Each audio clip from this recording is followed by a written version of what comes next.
From being supporting characters on Supergirl to being the headliners of their own show.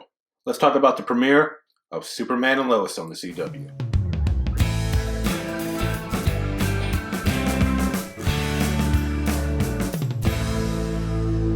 So this new series is a spin-off from Supergirl, where in Season 2 we met Tyler Hoechlin's Superman, who has been well-liked by many fans. And then a few seasons later we got to meet his Lois Lane, played by Elizabeth Tulloch, and the desire for a Superman show of his own grew even greater. And now finally we do have that with Superman and Lois. The premise of this new series is that Clark and Lois now have teenage boys, but life is getting kind of rough. And due to a death in the family, they go back to Clark's hometown, Smallville, for the funeral, and at the same time confront some problems that they've been avoiding. First off, I want to say I've actually really liked Tyler Hoechlin's Superman since I first saw him in Season 2 of Supergirl. If you haven't seen my other videos, then basically I am really not a fan of the DCEU Superman. I like Henry Cavill. I think he's a good actor. I was really happy to see him get that role in The Witcher, and I like him in The Witcher. But his Superman, I've never really enjoyed, but I blame that more on the writing and directing than Cavill's performance. So when Hoechlin came along and had a more, we'll say, traditional Superman, optimistic, friendly, but still heroic and, just a normal guy, what can I say? I just instantly liked him. I know Hoechlin's not the typical Superman. Some people have had problems with the fact that he's not as bulky as other Supermen, but in terms of personality with Clark and being Superman, I've enjoyed him. So in this series, Clark is dealing with a lot right now. The new owner of the Daily Planet, evil businessman Morgan Edge, has been laying off people left and right at the planet. This is troubling him and Lois. Clark is also having a problem with that he's having trouble connecting with his son, Jordan, who has a social anxiety disorder. He gets along fine with his other son, John, but him and Jordan are just having problems.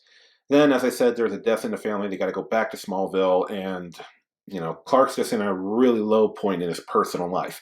And that's what I think I'm really enjoying about this show so far, at least in the premiere, that it's focusing more on Clark's personal life. We see him dealing with real-world issues, problems, at work, at home, with his family, and that's great. It's really humanizing him. It's humanizing him more than we've seen in more other recent live-action incarnations.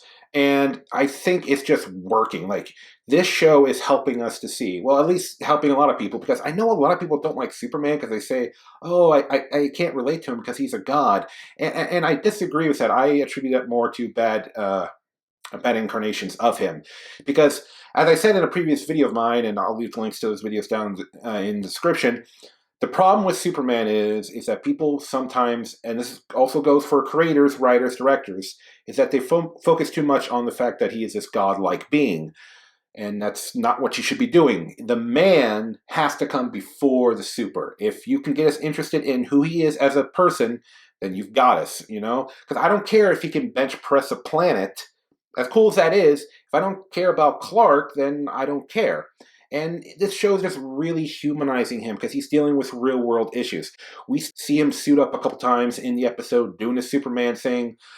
And we'll get to that stuff a little later. But yeah, I think this is a great way to, get people invested in Superman again. And hopefully the show will continue with Clark because so far I'm really digging it.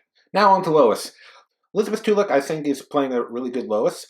She's there for Clark when he needs her to be. Like she's not a superhero herself, but when Clark's going through the stuff, she's going through it right there with him, and she has his back, and she's there to comfort him when he needs comfort and advice.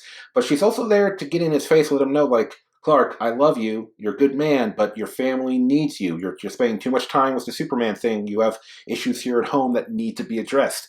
So she knows when to give Clark, the arm around the shoulder and hold him and stuff, but she also knows that, like, hey, I'm your wife, I'm telling you something's going on that you need to deal with. Time to deal with it, And this is all among all these things, that they're all dealing with as a family. Now on to their boys. We have twin boys, John and Jordan. John is, well, he's kind of like he's a jock. He's like on the football team, he's very happy and popular. all that kind of stuff. He's really, though, immature. He makes fun of his brother Jordan a lot due to the way that he's kind of an alternative look and into alternative music and all that kind of stuff.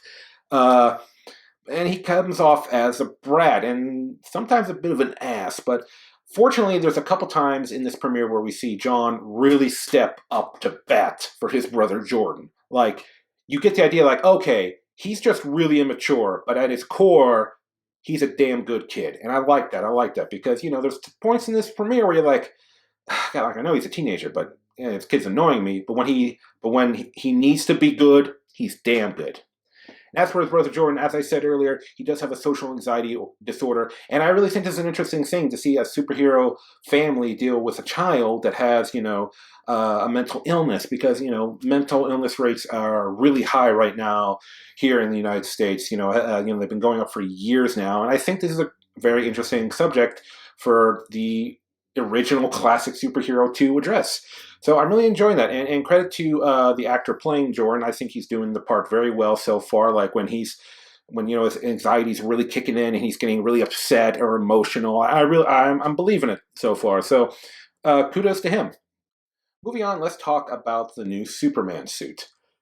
I dig the design of the suit. It seems to be taking some cues from the new 52 design. Not so much the collar, but with the look of the belt and all that. And it is different than the suit we've seen Tyler Hoechlin wear before.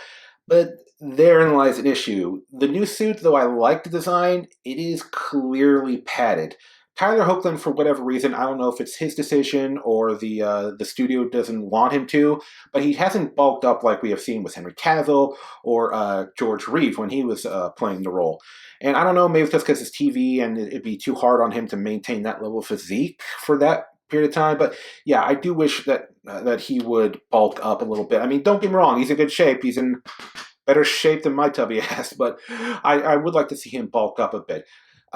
Because you can tell it's padded because he doesn't look as big as he did in his previous Superman suit that we've seen him wear on Supergirl and on the crossovers, Elseworlds and Crisis on Infinite Earths. Something that is bugging me a little bit is I'm watching the show and I'm like, wait, even though this is a spinoff from Supergirl, is this in its own continuity or alternate dimension or something? Because there are things that aren't what we've seen previously. For instance, the new suit that he has in the show. I'm going to get some minor spoilers here. Just minor spoilers. Nothing that will kill the show if you haven't seen it yet. But even though it was just a year ago, I mean, the last time I saw this Superman was on the Crisis on Infinite Earths crossover event that they had over a year ago. He was wearing the suit that we'd known him to use. But they indicate in this show the current suit he's been wearing for years. I don't know what the deal with that is.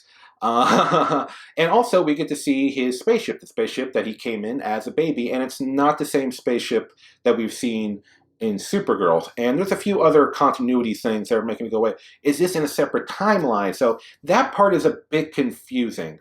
But the one thing I don't know, it was just whether it's continuity or not, because, I mean, after Crisis, the universe did get reformed because it combined 3 universes, so that created new history, so maybe that's what's going on here. I'm not sure, but it is something I noticed. But one other thing was really cool, and this is a little bit of a spoiler, but you may have seen pictures of it online already, is that we do a montage at the beginning of the episode of, from the time he landed on Earth to right now in this point in Clark's life, and we see the first suit he went out as Superman in was the classic Golden Age Superman suit where it's got the black behind the ass, and it was it's the suit that his mom made him, and I really like that. I mean, it's kind of old and corny looking by today's standards, but it was just so cool to see him in that suit.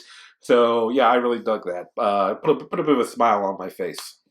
Now, the one thing I think that was done wrong in the DCEU, and I apologize if I'm making a lot of comparisons, but that was our other recent live action incarnation, is that Superman wore the symbol for hope on his chest. His S on Krypton stands for hope.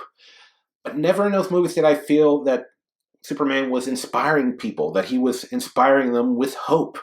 That never came across, and that's one of the reasons why I didn't like that Superman. Why set up the hope thing if he's not really an inspiring character? I mean, I know Zack Snyder said in interviews that over the course of several films we would see him become the Superman, the more classic Superman that we know, but it's right off the bat, he's so far from it that I was like, ugh.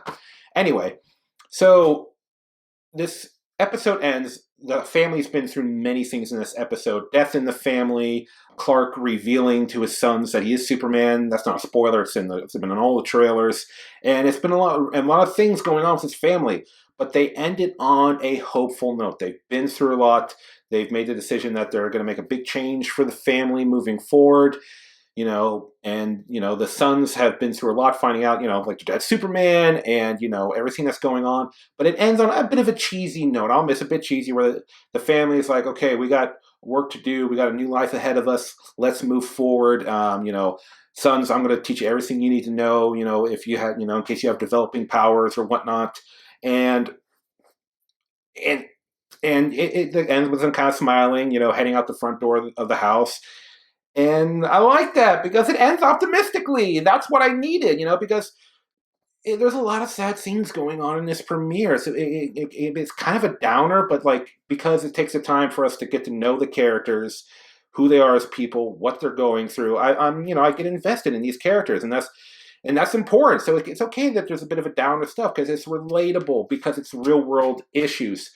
Possibly losing your job, death in the family, dealing with a son that's got a mental illness, balancing your personal life and your work life. It's just really working for me. So yeah, once again, the ending's a bit cheesy, but I'm digging it, especially since the lighting. That's the one thing. This show is not as bright and colorful as the other CW hero shows, such as Flash, Supergirl, Legends of Tomorrow. It's not as brightly and colorful as the other ones. In fact, the lighting is dim, but it uses a lot of natural light. A lot of warmth in the light, but it's dim, but so it's dimness of the lighting is, there's indicating the sadness that the family's dealing with, but then you got these warm colors using the natural light. So then hey, things are bad right now, but there's still hope. The light is still out there. So at least that's how I'm interpreting the way they're doing this show, because it doesn't come off as your typical CW show. It's they're going for something a little more adult, and the CW is known for doing more teen drama stuff. But yeah, Superman and Lois premiere, I really dug it. A few little problems, but overall, it makes me, and I'm being serious, it makes me hopeful that the rest of the season is going to be really good. So yeah, I'm digging it, and if you haven't seen it, I recommend you check it out.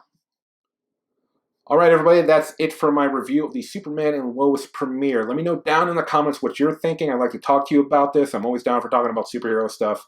And do us both a solid by clicking the subscribe button. It helps me out, with the channel here, and helps you out by letting you know when I've got new videos coming out. But until then, take it easy.